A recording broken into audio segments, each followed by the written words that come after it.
Peraí, deixa eu começar a gravar. Boa tarde a todos, que Oxalá nos abençoe. Antes de iniciarmos a nossa aula, né, que estamos dando continuidade à linha do Oriente na Umbanda, parte 2. Acredito que nós ainda teremos a parte 3 e a parte 4, porque o conteúdo é muito bom e extenso. Então, eu acho assim, importante que nós tenhamos assim, essa disposição para estudarmos, porque é através do nosso conhecimento que a gente vai levantar a bandeira de Oxalá e levá-la ao mundo inteiro. Com conhecimento, a gente tem mais firmeza para exercer a nossa fé. Então, Ivana, por favor, disponibilizar o slide.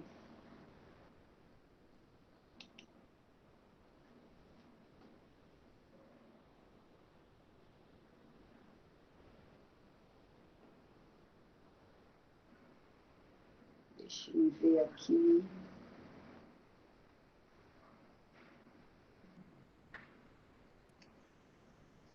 Ivana já está compartilhando, tá, né, aqui.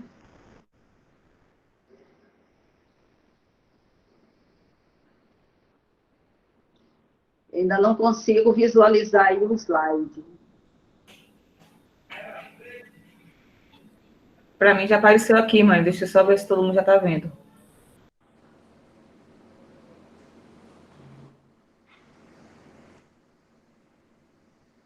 Pronto. Ótimo. A linha do Oriente na Umbanda, parte 2.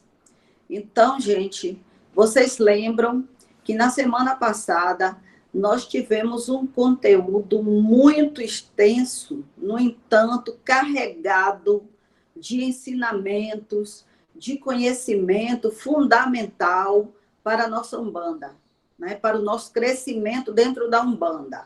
Esse livro ele foi escrito por Lourdes de Campos, um livro assim muito, muito maravilhoso, que traz todo esse ensinamento. Então, vamos passar para o segundo slide, que é toda essa bagagem aí. A gente hoje vai ver um pouquinho, né, do islamismo.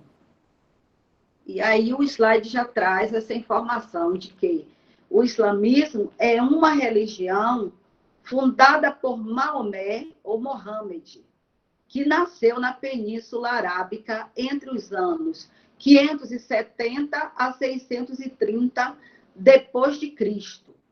E que também ela é uma religião que predomina no Oriente Médio, mas hoje ela está difundida em muitos países, inclusive no Brasil. Aqui em Salvador não é muito comum a gente ouvir falar sobre o islamismo, mas também existem seguidores na Bahia. Islã significa submissão. No entendimento desta religião, quer dizer que o seu seguidor ele deve se submeter à vontade de Alá, que é Deus, em todas as áreas da vida. Vamos dar uma paradinha aí, porque eu acho importante essa questão. Significa submissão no entendimento desta religião, que quer dizer que o seu seguidor deve se submeter à vontade de Alá, que é Deus. E por que nós não nos submetemos à vontade de Deus em todas as áreas da nossa vida?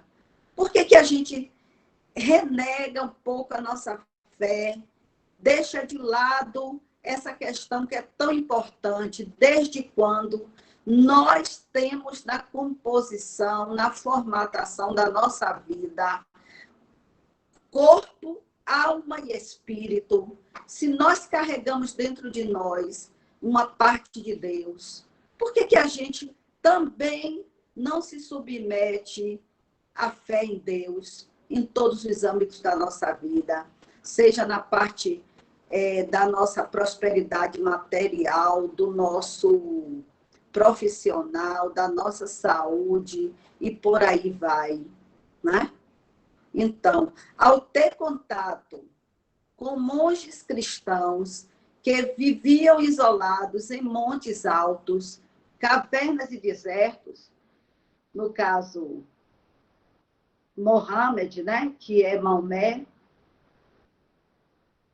dentro dessa religião, foi influenciado por seus ensinamentos da crença em um Deus, que é monoteísmo, pois até então acreditava, como muitos no Oriente, em vários deuses. Ou seja, a partir do contato com o cristianismo, né, com monges cristãos, foi que viu-se a influência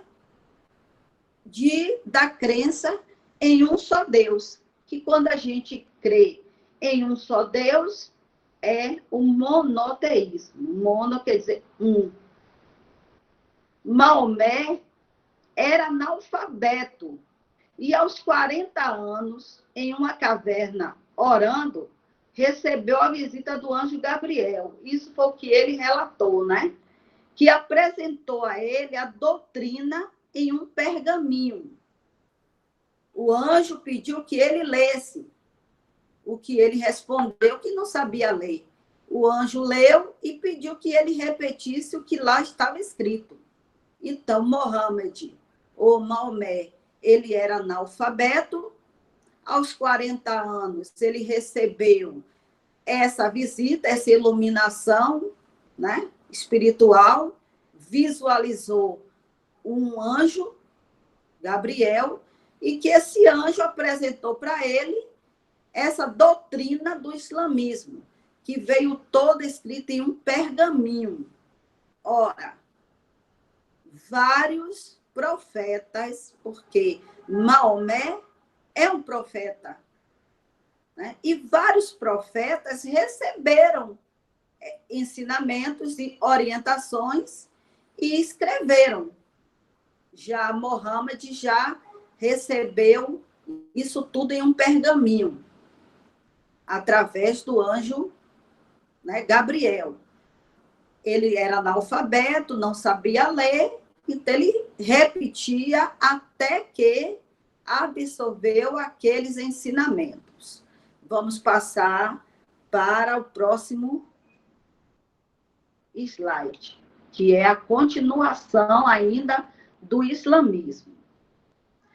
Esse texto que estava escrito no pergaminho, hoje é conhecido como Alcorão, que reúne as revelações feitas pelo anjo a Maomé, que só foi escrito depois da sua morte. Então, o anjo transmitiu para ele repetiu até mentalizar, gravar aqueles ensinamentos no futuro, né? Isso foi... Ele foi passando os ensinamentos e isso só foi escrito muito tempo depois. Hoje, esse livro que contém os ensinamentos passados pelo anjo Gabriel para Maomé é conhecido como um livro chamado Alcorão. Para os cristãos, tem a Bíblia, né? Para os umbandistas, a nossa Bíblia é a natureza. É o mar que traz os ensinamentos de Iemanjá, os rios que nos passam os ensinamentos de Oxum, a mata, do Senhor Oxóssi, os caminhos, com os ensinamentos que Ogum traz para a gente. Então, cada religião tem um livro sagrado. Isso foi discutido, inclusive, um tempo atrás, quando um juiz determinou que a Umbanda não era religião porque não tinha um livro sagrado. Então, daí entrou uma discussão muito grande até que a Umbanda foi reconhecida como religião, porque ela tem sim um livro vivo, né, que é a natureza, porque nós reverenciamos a natureza, tá? Então, Maomé era médium e possuidor dos dons de clarividência e clareaudiência. Por que Maomé era médium, clarividente? Ora, ele viu o anjo, né? Se ele viu, ele tinha clarividência. E se ele ouviu os ensinamentos que o anjo passou, então ele tinha clareaudiência. Ele via e ele ouvia. Não é isso? Bom, dentro do islamismo surge o sufismo, corrente filosófica esotérica que pleiteia para si o verdadeiro maometismo. Então, do islamismo surgiu uma corrente.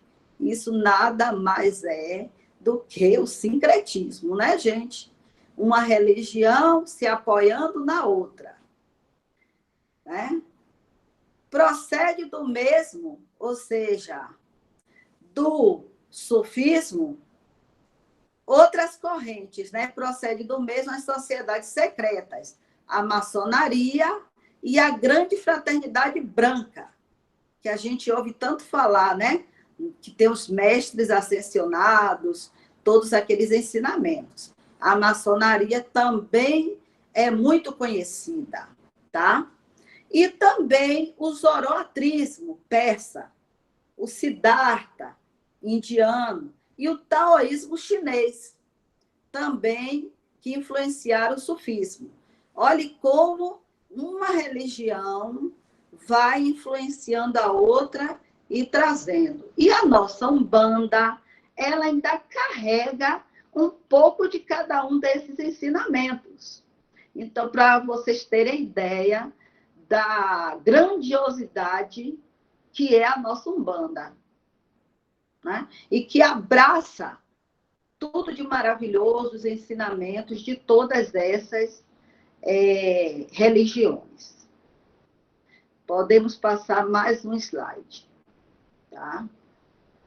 Então, o símbolo do islamismo é a lua crescente com a estrela de 5 pontas no topo. Não sei se vocês conseguem ver aí, né? Quando eu fui a Israel, esse local, ele tem, nesse local, que era um espaço religioso, em cima dele foi construído essa sinagoga, né? Islã. A lua crescente representa, que tem bem no topo, não sei se dá para vocês verem aí na foto, mas no topo dessa abóbada, que é essa parte dourada, né? Isso, Lorena, Deus, Alá é Deus. Então, a lua crescente representa o receptáculo que recebe a límpida luz divina. E a estrela com 5 pontas, os 5 pilares do islamismo. Então, quem tiver interesse em estudar mais o islamismo, vai buscar mais conhecimento, esses pilares, porque se eu fosse colocá-los aí, iria crescer muito o conteúdo e a gente iria fugir do nosso tema, porque a importância é a gente saber que dentro da Umbanda, que a gente está estudando, a linha do Oriente na Umbanda, que a gente diz assim, poxa, a linha do Oriente, ela não tem só o reiki, ela não tem só os indianos trabalhando. Nós temos uma gama enorme de espíritos que vêm nos auxiliar. E alguns deles trabalham também dentro do islamismo, estão lá presentes, né? Então, os maometanos, que são os seguidores de Maomé, que alguns chamam de muçulmanos, guardam a sexta-feira, assim como as religiões afro, né? Dedicam esse dia, a sexta-feira, ao Oxalá. No caso deles, eles dedicam a Alá, né?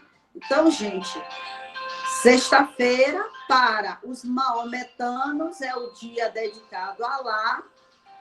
E a sexta-feira também é o dia dedicado a Oxalá pelos umbandistas. Vamos passar. Eu amei essa foto que eu tirei lá. Então, aí a gente pode ver o profeta Maomé, né? Pode passar.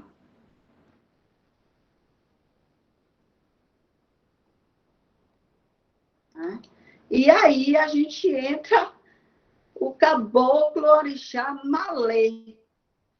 Mas, mãe, a gente estava falando do islamismo, e aí já vem partir para um caboclo orixá malê, que a gente ouviu falar muito, né, na Umbanda, no começo, lá com Zélio Fernandino de Moraes, que recebia esse orixá. Então, a gente vê aí que é uma entidade de provável origem islâmica, regido por Pai Oxóssi, e se apresenta na irradiação do Pai Ogum, porque é um guerreiro. Tá? Na região dos árabes, turcos, persas e hebreus, é uma entidade de muita força no combate à magia negra.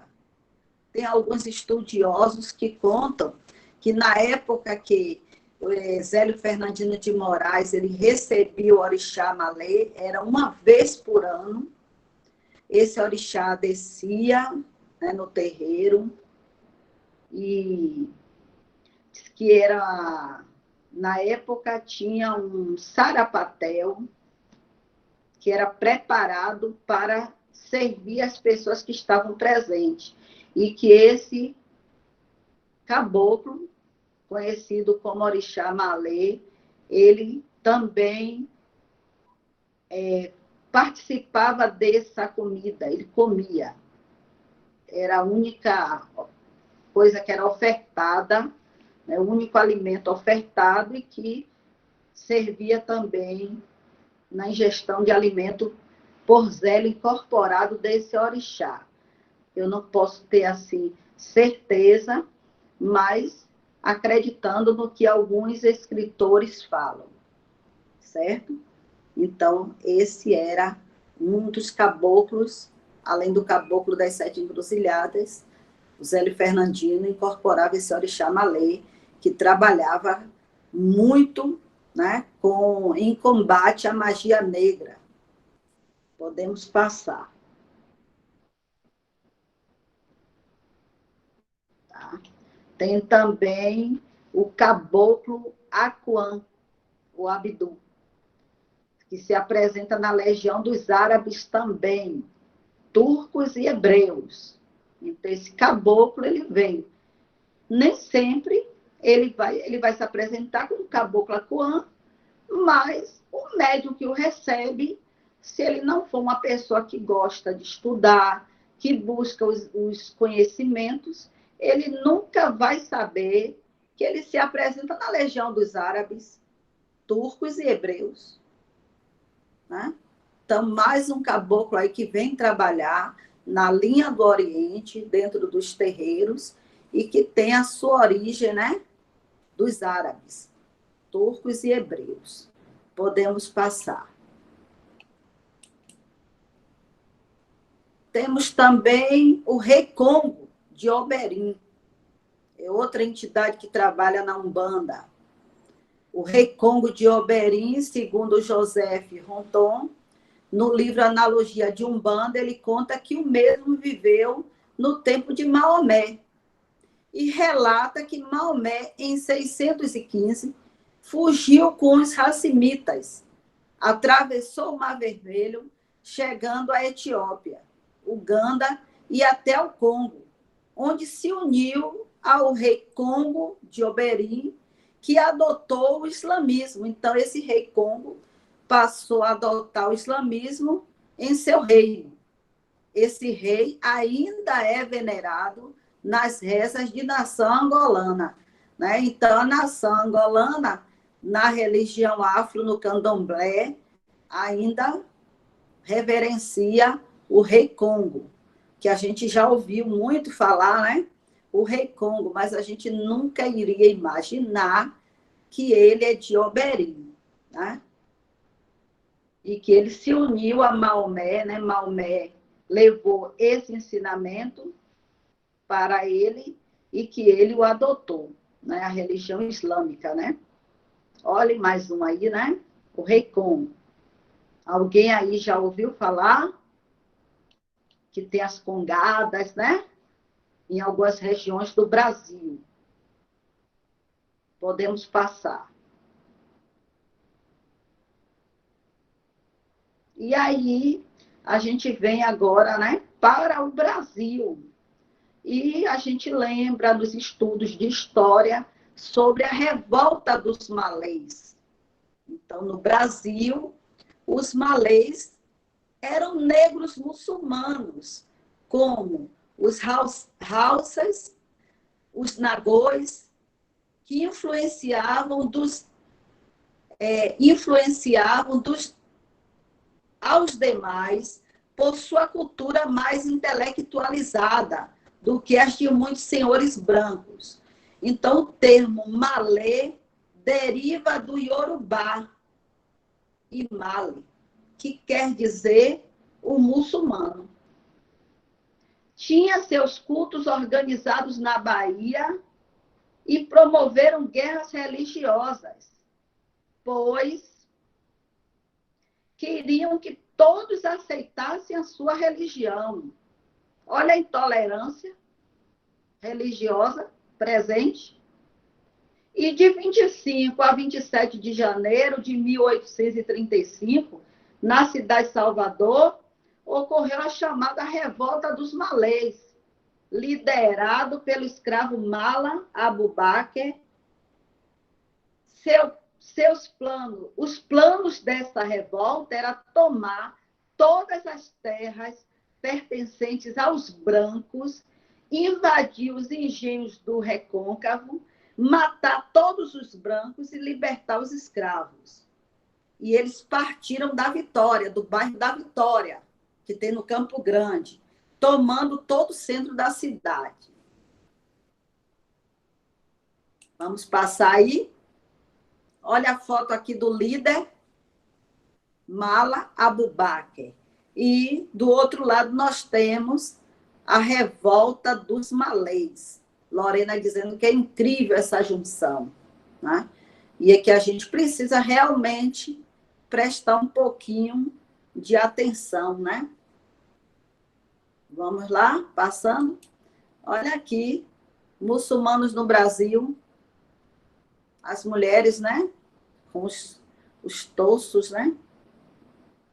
Aí vamos passar agora aqui para o próximo slide, que nós temos o legado, né? Legados dos muçulmanos. Os boris, que são feitos nos candomblés, né? Boris, que eles realizavam às portas do convento do Carmo. Olha para isso. Né? Então, os boris é um legado deixado pelos muçulmanos. As vestes brancas que a gente usa, aquelas roupas de ração branca, é um legado dos muçulmanos. A substituição do azeite de dendê pelo azeite de oliva também é deles. Que quando a gente faz, inclusive a comida de santo, tem comidas que não leva dendê, leva azeite de oliva. A exemplo do arroz do feijão branco para Iemanjá, né? E algumas outras oferendas que não levam, né, dendê, leva o azeite de oliva, o azeite doce. É um legado nos deixado, né, pelos muçulmanos. Os amuletos que eles carregavam, com versículos do Alcorão também, tinham amuletos que eles carregavam no pescoço, em uma correntinha, né? Então, esses amuletos também são legados dos muçulmanos. O torso ou turbante, que eu também estou usando aqui, né? Herança deles. A figa, conhecida entre eles como Camã, ou mão de Fátima, né? Então, Dom Jorge, tem uma foto de Dom Jorge com um chapéu, não sei se vocês viram, durante a nossa viagem, né, a Israel. Chegando lá, Dom Jorge comprou esse, que algumas pessoas chamam de quipá. Ele comprou no Egito. E quando ele chegou em Israel, ele usou. No momento que ele colocou na cabeça, o guia chamou ele à parte e pediu que ele tirasse e guardasse. Porque era esse equipar, naquele formato, era usada pelos muçulmanos e que lá seria uma afronta usá-lo, né? Então, depois eu posso mostrar para vocês o formato, né, que eu na hora não achei, para colocar no slide, né, a foto dele usando, né? Mas vocês devem ter visto, né? Então, assim, muita coisa que a gente usa, né, e que a gente não sabe. O bori, o que é, na verdade, um bori, que é feito no candomblé? É praticamente a imantação que a gente faz, né? Só que a imantação é uma mesa na qual a gente coloca pratos que correspondem a todos os orixás e entidades. Já no bori, o bori é direcionado para o orixá daquele filho de santo que vai deitar. E só deita aquela pessoa. No bori também tem as frutas, tem muita água, tem o obi, que é uma semente, né? Tem outros elementos ali presentes que ficam ao lado. E o filho de santo também deita numa esteira, forrado com pano branco, ele vestido de branco. Então, um legado dos muçulmanos. Olha quanta coisa, gente, né? Que a gente, muitas vezes, quem inventou, né? A religião bandista é do mal, esse torso que é usado. Me diga aí, por que vocês usam esse torso? E a gente não vai saber dizer, né? Se não estudar, né?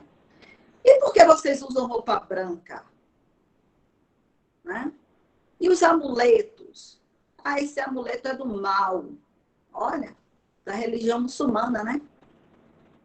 Um legado que nos deixados por eles. Vamos para frente. Até aí, gente, que nós vamos entrar agora no zoroatrismo. Há algumas dúvidas, eu gostaria que vocês fossem anotando, para que no final a gente possa discutir, né, o assunto, conversar um pouco. É importante para a gente não ficar somente na minha explicação, ok? Então, vamos lá. Vamos entrar aqui no zoroatrismo. Antigo sistema religioso filosófico, cujo postulado básico é o dualismo, o bem e o mal existente em todos os elementos do universo. Seus pressupostos foram estabelecidos por Zaratustra, ou Zoroastro, espírito iluminado encarnado 800 anos antes de Cristo na Pérsia. Então, os sacerdotes persas eram detentores de rica liturgia esotérica ligada ao culto do fogo sagrado e tinham por missão mantê-lo sempre aceso. Epa, alguém lembra aí de fogo, né? Na Umbanda, Qual é o orixá do fogo? Alguém lembra? É Xangô? Inhansã? Pois é. O livro sagrado Zend, né? Então, o livro sagrado Zend Avesta cita a existência de 6 fogos distintos. Então, na natureza, no planeta, existem 6 tipos de fogo. Então, tem o do raio, que é fogo, o do organismo humano, calorias. Dentro do organismo humano existe um fogo, vocês sabem, né? Tanto que quando o fogo ele está, isso é trabalhado muito pela ciência tradicional indiana, né? Que cuida dessa parte do fogo que nós temos dentro do intestino. O fogo das plantas, as plantas também têm fogo. O fogo do interior das montanhas, o fogo áurico de Hormuz e o fogo normal, que é esse que a gente utilizado para cozinhar os alimentos. Então, o zoroatrismo ele está todo voltado para essa ciência do fogo sagrado, né? Então, Hormuz era o deus da sabedoria, divindade suprema e criadora, e guia supremo do universo. Zaratustra ouvia a voz de Hormuz, que lhe falava por meio de imagens ardentes, e seus ensinamentos difundiram-se com o nome de magismo. Tá? Vamos passar para outro slide para a gente ir entendendo. Então, aqui tem o deus Hormuz e aqui nós temos Zoroastro, que é um profeta também, iluminado. Seguindo, que desse zoroatrismo a gente encontra o caboclo Tupaíba.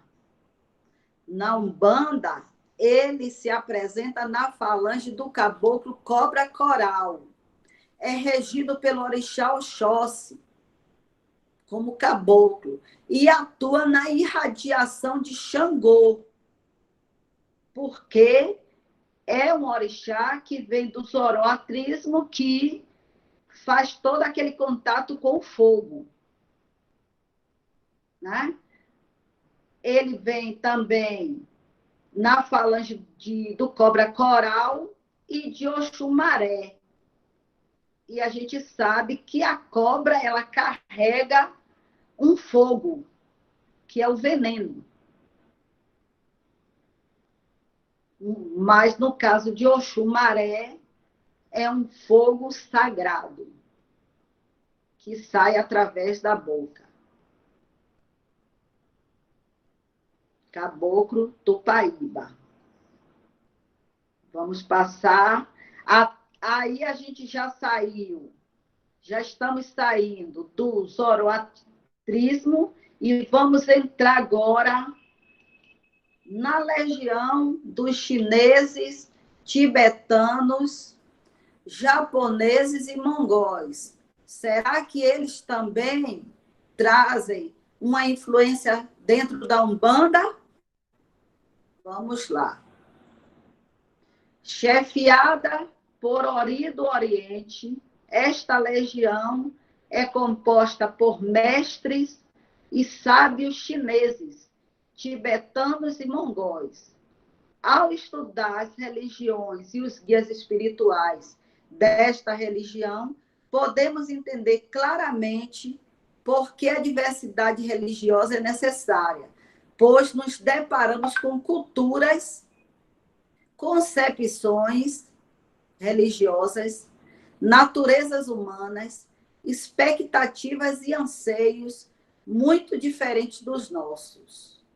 Então, a gente agora vai entrar aqui no outro slide que traz essas religiões, né, que eu falei antes, que tem a ver com chineses, tibetanos, japoneses e mongóis. Então, as religiões do Extremo Oriente, chineses, como eu falei, tibetanos, japoneses e mongóis, que povoam a região denominada Extremo Oriente. São características religiosas desses povos a pluralidade religiosa e o culto aos ancestrais.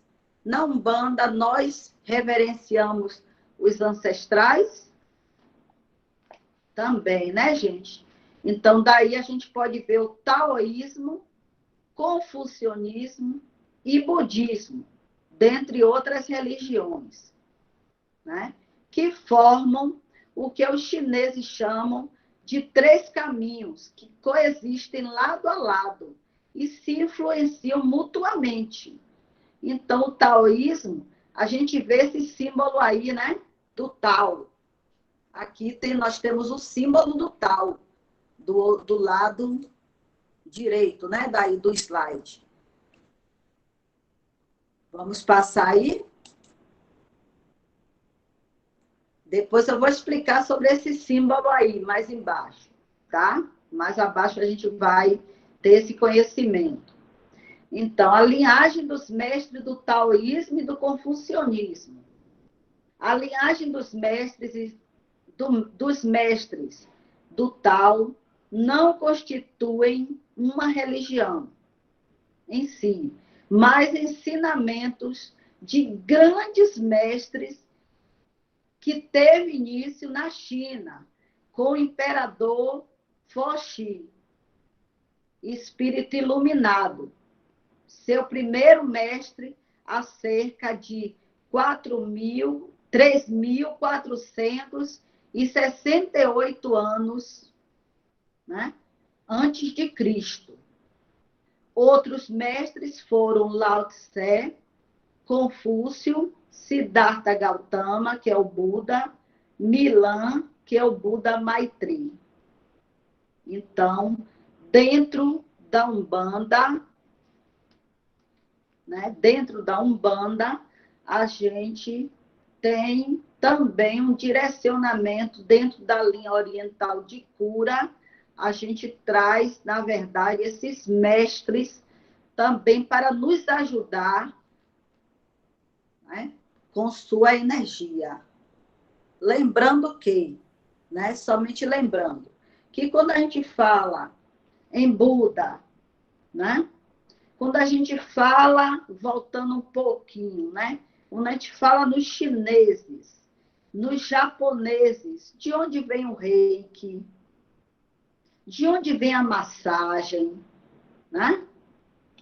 Então, vamos prestar atenção que dentro da sala oriental nós temos muitos símbolos e muita gente não para pensar, analisar e estudar por que aquele símbolo está ali. Ah, deve ser para enfeitar. Talvez mãe colocou essas imagens aqui dentro para a sala ficar mística, bonita, né? Enfeitar, ficar assim chamativo, né? O colorido. Mas cada elemento ali colocado tem um porquê. Vamos passar. Então, aquele símbolo anterior que a gente viu lá no taoísmo, lembram? O símbolo principal do taoísmo é o Yi e o Yang, que algumas pessoas pronunciam o Ge, né? Diz Yin e Yang. Mas, segundo Matoshi, esse Ge não se pronuncia. É Yin e Yang. Os dois polos arquétipos da natureza, que são os opostos, né? O Sol e a Lua. os dois não ficam ao mesmo tempo. O sol clareia o dia, a lua clareia a noite. O quente e o frio. A vida e a morte, né? O ciclo reencarnacionista também faz parte do taoísmo. Poder criador e o poder material, o intelecto e o racional, o claro e a mente intuitiva complexa. Esse claro aí não se refere à claridade, mas o claro no sentido de entender. Tem o complexo e tem o simples, no sentido de claro. O masculino e o feminino, o movimento e o repouso, a claridade e a opacidade, a natureza celeste e a natureza terrestre, a leveza e a densidade, ou seja, o pesado e o leve, o céu e a terra, a firmeza e a maleabilidade, o acima e o embaixo, o fogo e a água, a ação criativa e a tranquilidade contemplativa do sábio. Então, que são os opostos. E dentro da Umbanda, nós temos todos esses elementos também. A gente lida com o sol e a lua, a gente lida, que não é só um elemento dos indígenas ou do taoísmo, né? A lua é reverenciada, né? A gente viu no islamismo que tem a lua e tem o sol no topo do templo deles, né? Que é a sinagoga, né? O quente e o frio, a gente não lida? A vida e a morte. Então, todos esses pontos aí que representam o yin e o yang estão também dentro da Umbanda e que a gente precisa prestar atenção. Vamos lá. É muito, muito, muito, muito assim, muito conhecimento, tá? O confucionismo a gente vai dar na semana que vem. Não adianta a gente entrar dentro desses conhecimentos todos de vez, que a gente não vai conseguir absorver. Então, agora a gente vai entrar aqui na pequena discussão. Quem anotou perguntas, eu também não sei tudo, a gente vai discutir.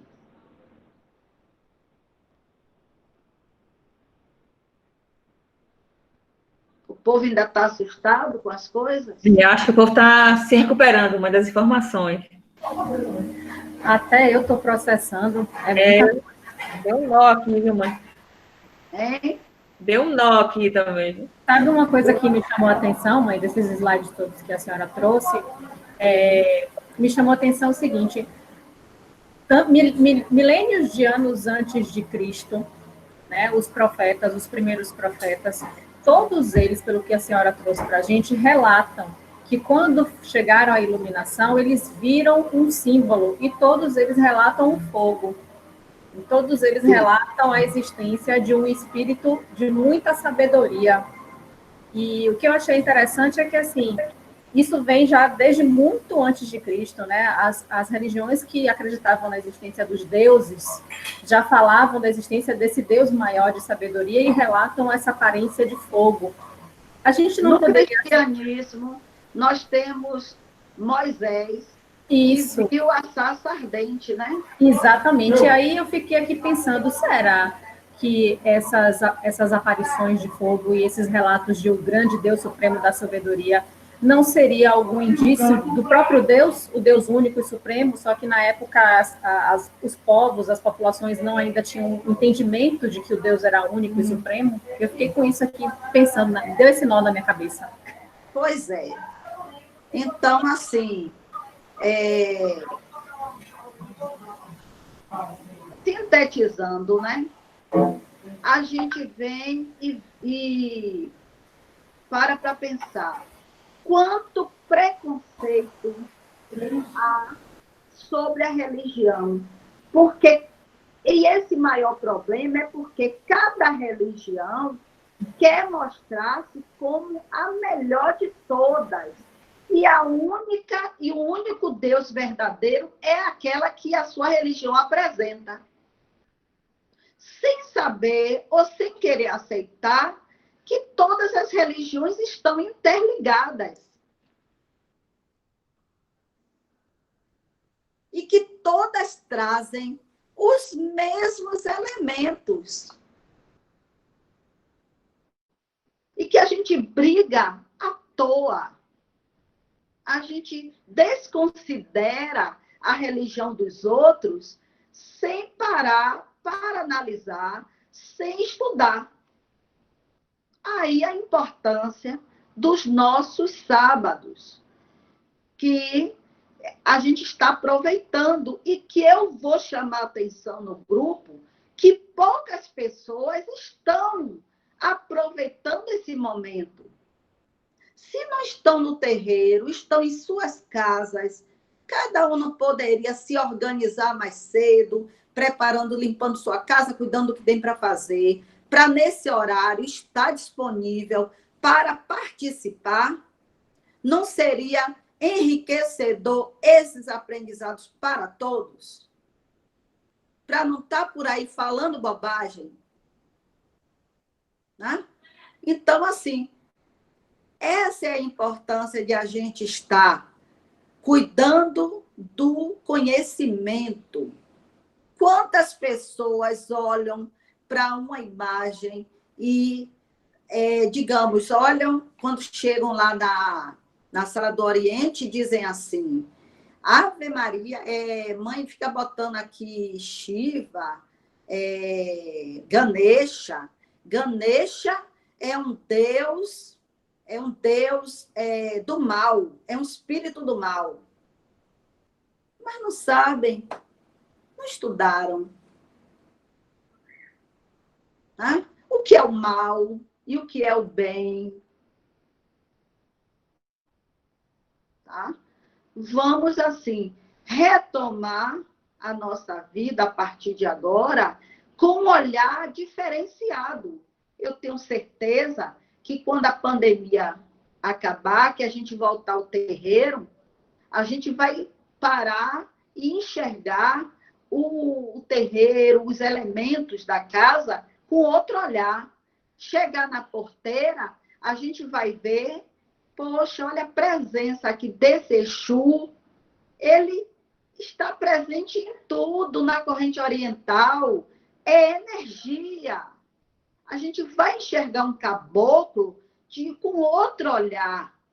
E, às vezes, a gente pensa que um preto velho, que vocês vão ver depois, ou um caboclo, não tem conhecimento, é um índio ignorante que não sabe falar. E quantos foram reis e rainhas de um povo distante, né? Olha aí a necessidade de a gente aprender. Eu acredito que, a partir de agora, a gente vai ter esse olhar diferenciado. E quem não está participando, sinto muito, está perdendo uma oportunidade. Porque aqui a gente pode abrir para perguntas. E, eu posso assistir depois, e depois vai ter chance de estar perguntando, né?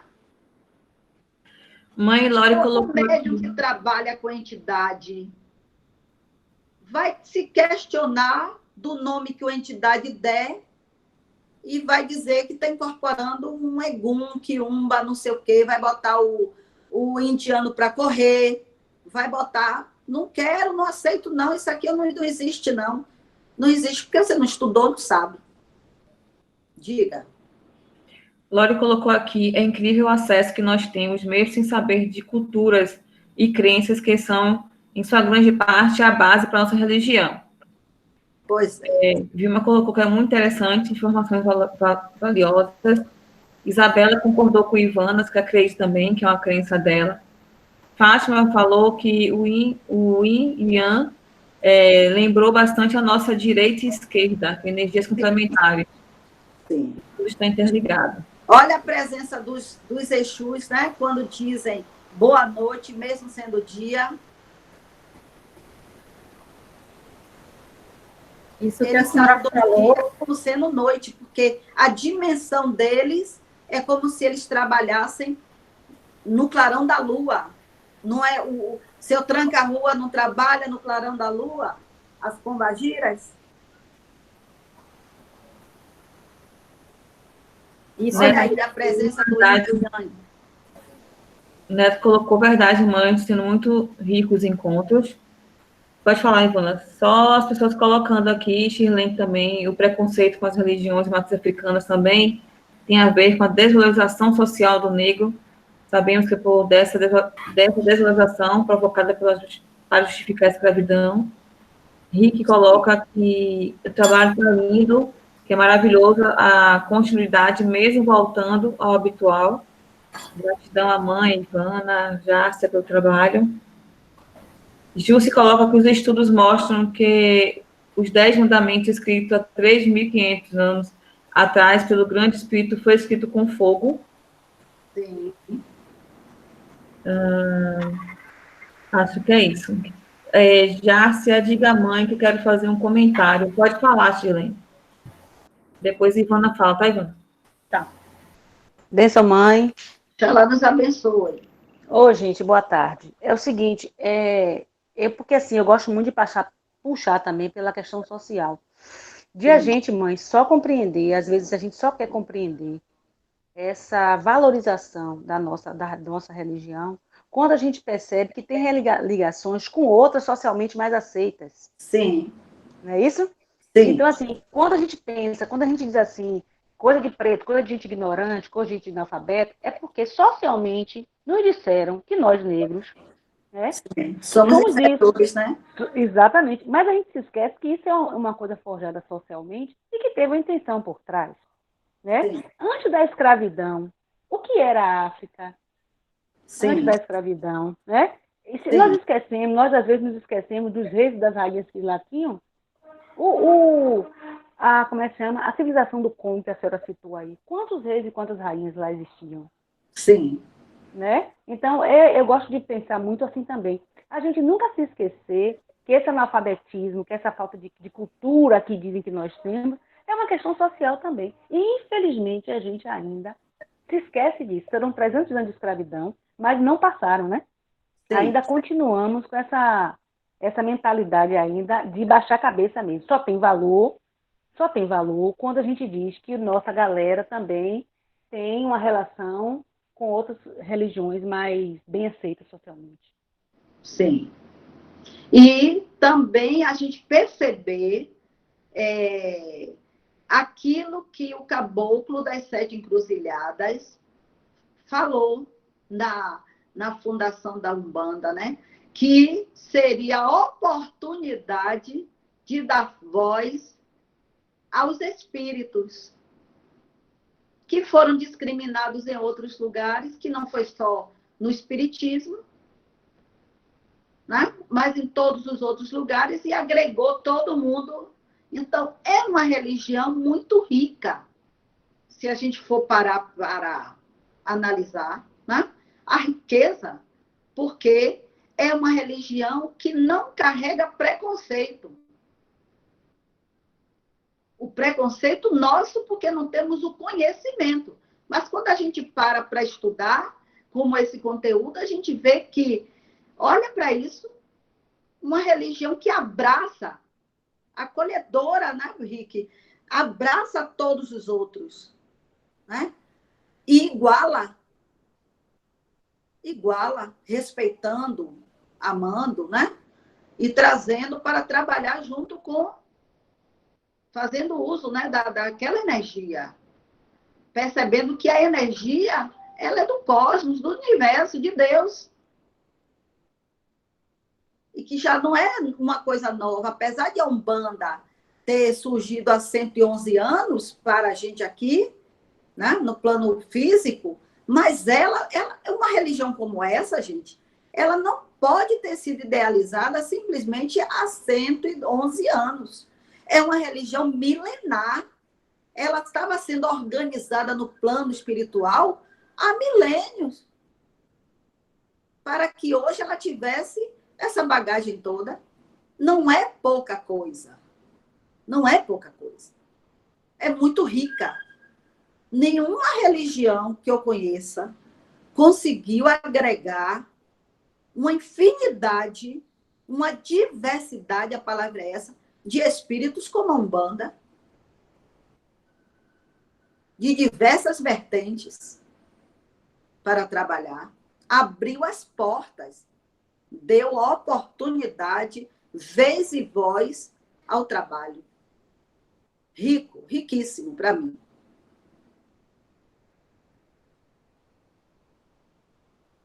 Comentários?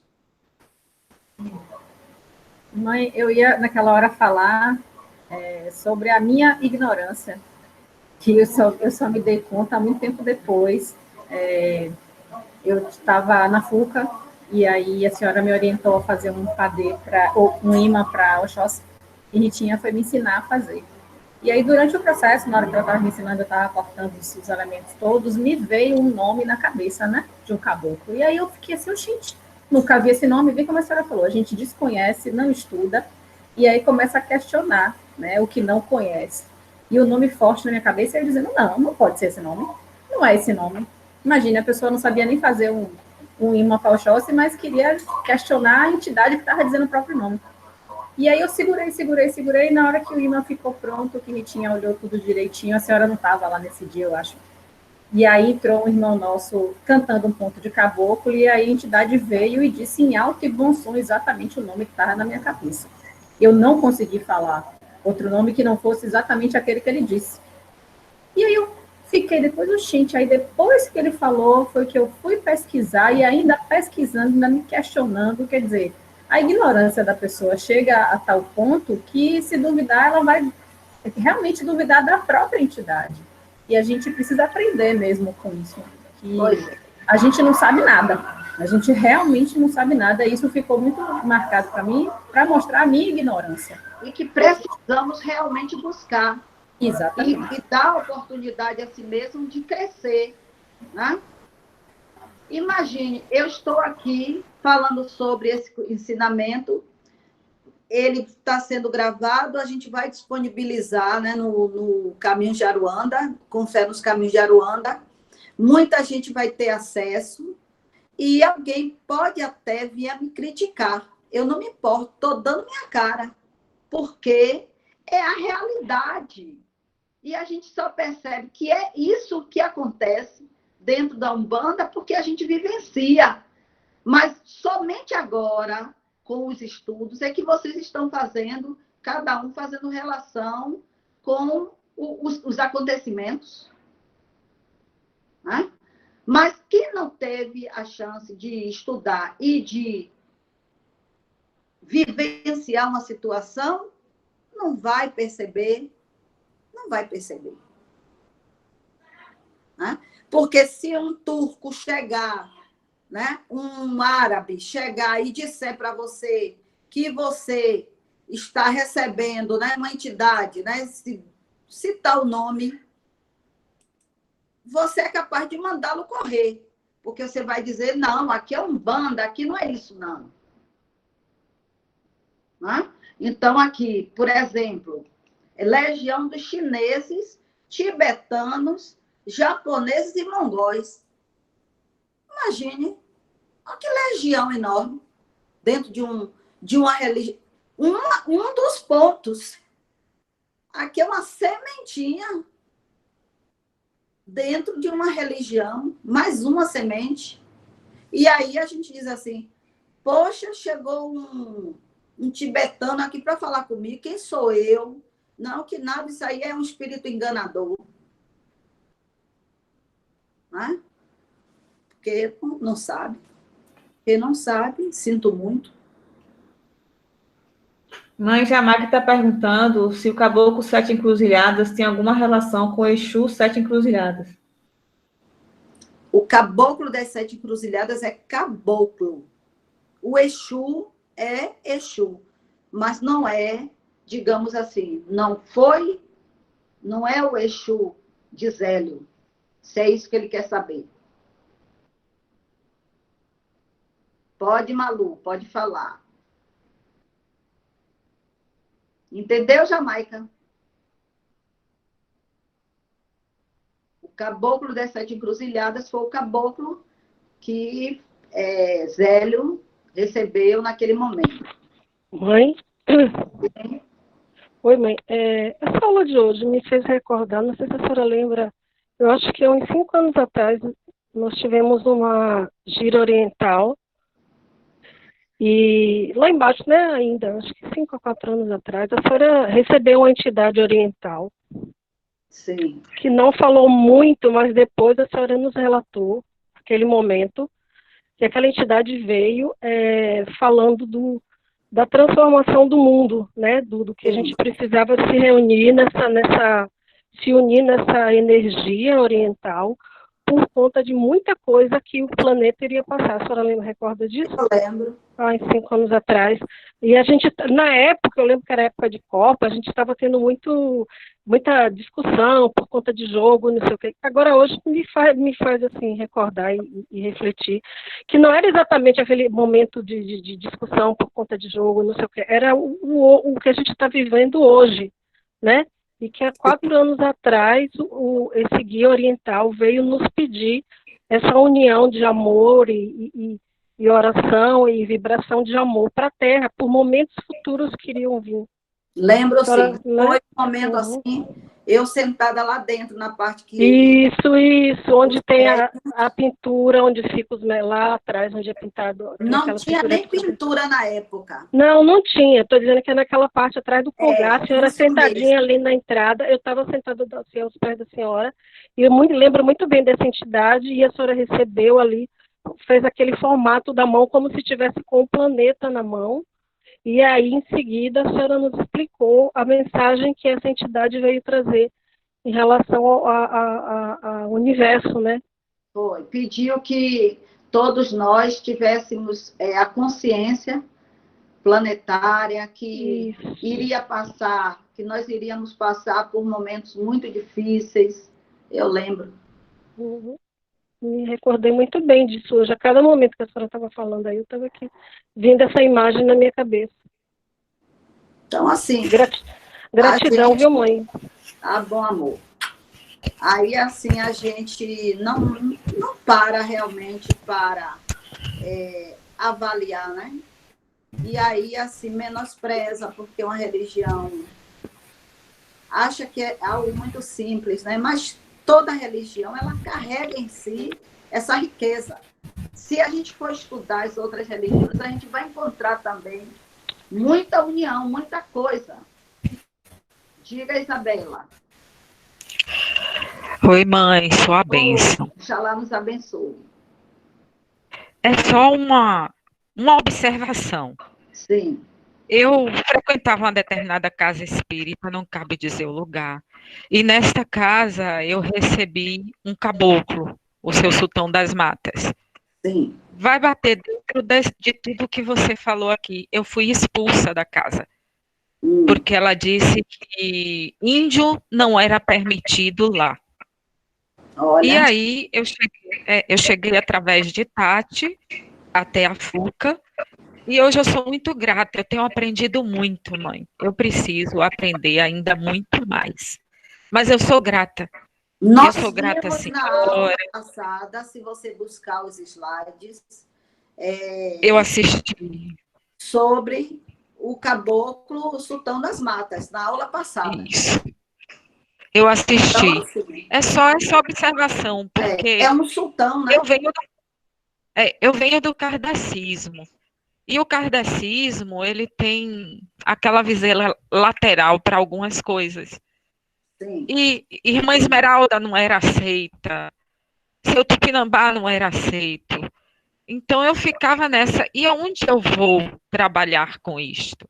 Então eu estou aqui agradecendo a Tatiana que me levou para a FUCA e a senhora por todo esse conhecimento que eu tenho tido. Eu sou muito grata mesmo. Ao caboclo das 7 encruzilhadas por ter fundado essa religião maravilhosa que nos dá a oportunidade de quebrarmos o preconceito e de abraçarmos a todos no universo. Verdade. Deus te ilumine. Amém. Mãe, Oi. a senhora lembra no dia que nós estávamos falando sobre perispírito? Na terça-feira passada? Pois é. Aí o meu nome dele, Rodrigo, né? Esqueci o nome dele. Ele falou o seguinte, que eu acho que ele é também do espiritismo, ele disse assim, mas vocês aí na Umbanda está muito mais capacitado de desfazer determinados trabalhos de magia. A senhora lembra disso, que ele comentou isso? Eu lembro que a gente também falou disso no primeiro dia, porque essa semana eu não consegui me manter na internet. Eu vi que a senhora... eu percebi. Aí eu fico imaginando aqui. Já imaginou se a história fosse outra? Se Zélio não tivesse sido expulso da casa espírita? Sim. O que estaríamos acontecendo agora dentro das casas espíritas? Seria toda esse cabedal de informação que a Umbanda traz dentro do centro espírita. Imagine que maravilha seria. Porque algumas casas, eu lembro quando eu conheci a FUCA, eu dizia sempre, gente, eu não estou saindo do centro, eu estou saindo assim, porque eu não tenho como dar conta de 2 lugares, né? Por causa de outras coisas que eu faço. Mas eu não estou saindo no sentido de tirar de mim, de dentro de mim, a doutrina espírita. E eu fiquei tão feliz quando aí na casa começou a estudar, porque a gente une os conhecimentos. Eu sempre pensei isso, sempre disse isso. Aí eu fico imaginando, a história poderia ser outra. Algumas casas em Salvador já trabalham com a doutrina espírita e com todos os outros elementos da Umbanda.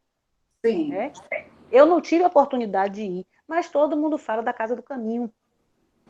Eu nunca fui, mas minha irmã já foi na Casa do Caminho, que eu acho que é Sussuarana. Então, quer dizer, em vez de a gente estar dividindo, fazendo sectarismo nas coisas, a ideia não era essa. E outra coisa, outra observação. Kardec, nas obras póstumas, ele diz que a doutrina espírita seria aquilo que dele fizéssemos. Então, não é o espiritismo que separa, são nós espíritos, nossa ignorância que separa. Com certeza. Isso. É isso. Obrigada. Nada. E só iria enriquecer, né, o espiritismo se naquele momento tivesse dado a oportunidade da flor que o caboclo foi lá fora, pegou e colocou na mesa. Só isso. Então, ele mostrou, na simplicidade, o quanto seria enriquecido. Na verdade, eu acredito que o simbolismo daquela flor era que o espiritismo poderia ser perfumado com o conhecimento que a Umbanda traria. Né? O cheiro da flor, o perfume da flor. Porque ele disse, aqui falta uma flor. É o perfume. Então, a riqueza. Mas ainda bem que as pessoas estão acordando, né? O espiritismo tem mudado muito. Ainda tem casas tradicionais, mas eu acredito que a tendência é como Albert Einstein falou, né? No livro do Reiki, ele traz esse trechozinho, né? Essa fala de Albert Einstein. A religião do futuro será cósmica. Né? Cadê os dogmas? Eles irão desaparecer, porque a religião do futuro é o amor, é o respeito, é a união.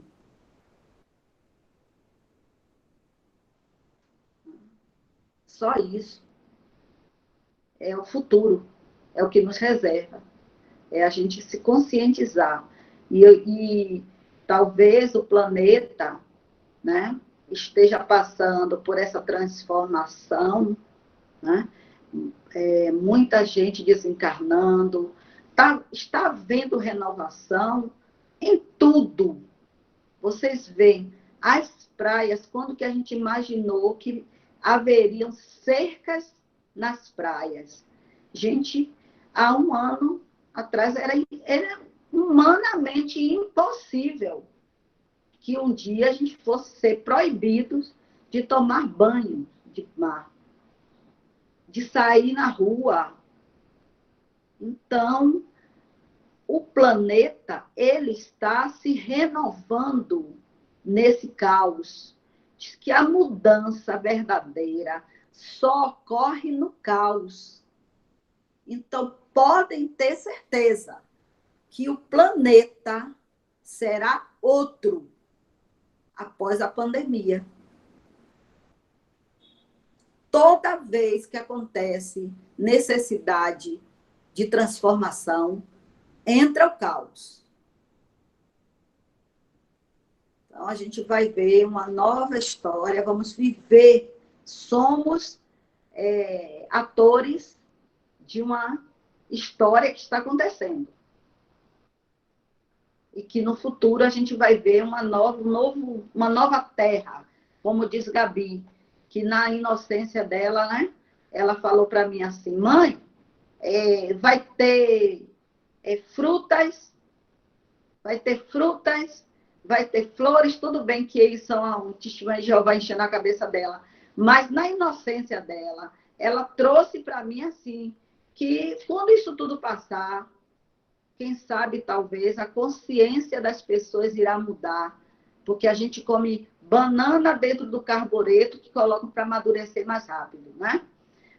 Fruta temporã, né? Fora do tempo. Então, quantas coisas, quantas lições a gente vai aprender, gente? Vai ser algo assim de livros e livros e livros que serão escritos após essa pandemia, de mudança, de novos olhares, né? Novos olhares. Riqueza, pura riqueza mesmo, que a gente está passando. E somos espectadores, né, de uma nova história. Mais algum comentário? Tem alguns comentários, mãe. Andréa colocou que hoje a nossa Umbanda abraça todos, né, que procuram, e a senhora como exemplo de respeito, toda a espiritualidade que se apresenta na casa, Saravá Umbanda. Rafael colocou aqui, mãe, a senhora acha que a Umbanda dará origem a essa religião cósmica? Essa religião, né, a religião do futuro, ela já chegou. A gente que não tinha enxergado, né? A nossa religião estuda o quê, gente? Prega o quê, aliás? Vive o quê? O conhecimento universal. Só precisa a gente usar esse conhecimento. É só o que a gente precisa usar. É a riqueza que tem a Umbanda.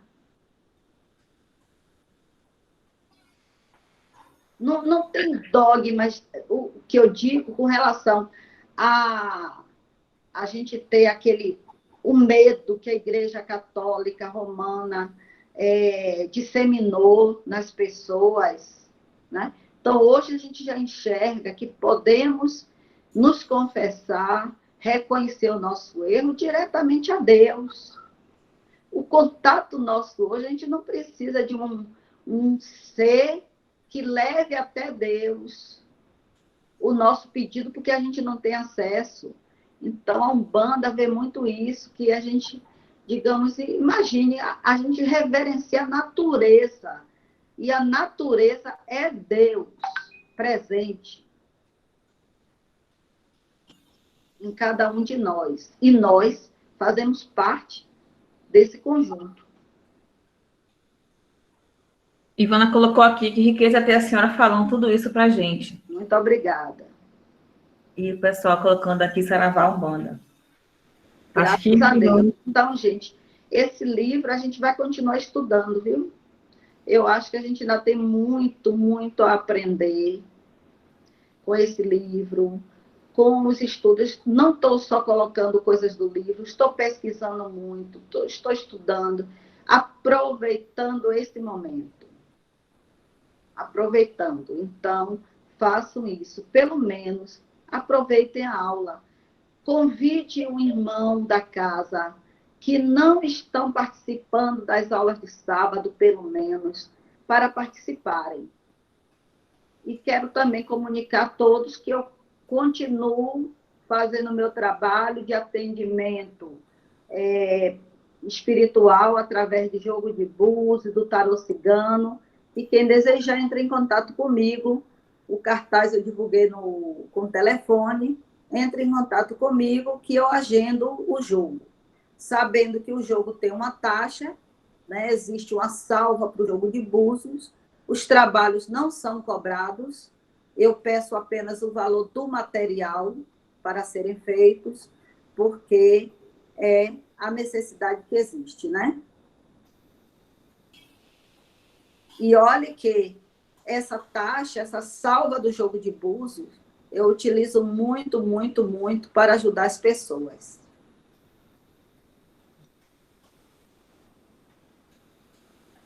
Anderson quer dar um recado, mãe. Sim. Pode falar, Anderson. Pode. Boa tarde, meus irmãos. A mesma mãe, salve sua coroa. Allah que abençoe. Gente, eu quero convidar vocês para na próxima quinta-feira agora, dia 18, às 20 horas, a Shot de Anjo vai estar fazendo uma live beneficente. Vamos estar doando todos os alimentos arrecadados para a FUCA e para mais 2 entidades, né? Então, eu peço que vocês acessem o site, o canal do YouTube do São João, na Bahia, para poder estar participando dessa live aí, convidando todo mundo aí. Acesse nossas redes sociais também, o Instagram da banda, né? Shot de Anjo, @Shot de Anjo, o nosso canal também, para estar vendo nossos vídeos. A gente está lançando muita coisa bacana, mas está chegando mais 2 músicas novas, mais 2 clipes. Então, vamos aproveitar São João, fique em casa e curta forró com a Shot de Anjo. Beijo, gente. Valeu, Maica. Até Vilma sábado. falou, mãe. Oi? Vilma Lúcia, ela falou que não é da casa, mas é seguidora da senhora. É um prazer, Vilma Lúcia. Fique sempre à vontade para participar de nossas aulas. O ensinamento, o conhecimento não pode ser fechado. A gente precisa ter essa sabedoria de passar o ensinamento. Não se nega conhecimento para ninguém. Quem quer aprender, o universo está aí para ensinar. Ainda mais que a gente está ensinando coisas boas, né? A gente não pode ensinar o mal, coisas ruins. Mas quando é o bem, todos eu tenho convidado o tempo todo aí. E quem quiser entrar, basta no sábado pegar pelo link que a gente coloca no Face, no Instagram e participar. Sempre vai ser um prazer todos estarem. E quero pedir que os irmãos da casa convidem mais um. Convidem mais um, porque assim as pessoas precisam saber que o curso está sendo bom, o estudo está sendo bom, para que eles também venham. Venha, mas traga mais um para nossas aulas. Vamos dividir, vamos compartilhar o que é bom. Tá certo? Um beijo no coração de todos. Diga. Não, tá aí. Segunda-feira a gente tem o Livro dos Espíritos, o Livro dos Médios, às 20 horas. Essa segunda-feira, mãe, vai ser com o Rafa. Rafa vai mediar nosso estudo. Na segunda-feira, o Livro dos Médios. E terça-feira é o nosso último dia do nosso seminário sobre perispírito. E quarta-feira, nosso encontro no Livro dos Espíritos. Então, nossa agenda aí de estudo, ela é bem vasta, né? Dá para todo mundo se organizar para poder participar. Mãe, salve sua Oi, coroa. Queria mais dias salve como esse. A Umbanda tem um conhecimento tão denso, né? Que um dia sozinho com a senhora é muito pouco. Passa tão rápido. E a gente aprende tanto. Assim, gratidão, mãe, por tudo. Eu que agradeço a confiança, a participação de vocês. Que Deus abençoe, nos dê saúde, paz, que a gente tenha inteligência, sabedoria para absorver esses conhecimentos e estarmos presentes, tá, gente? Beijo no coração, até sábado. E quero dizer que eu continuo amando a todos. Beijo. Tchau, tchau. Tchau, gente.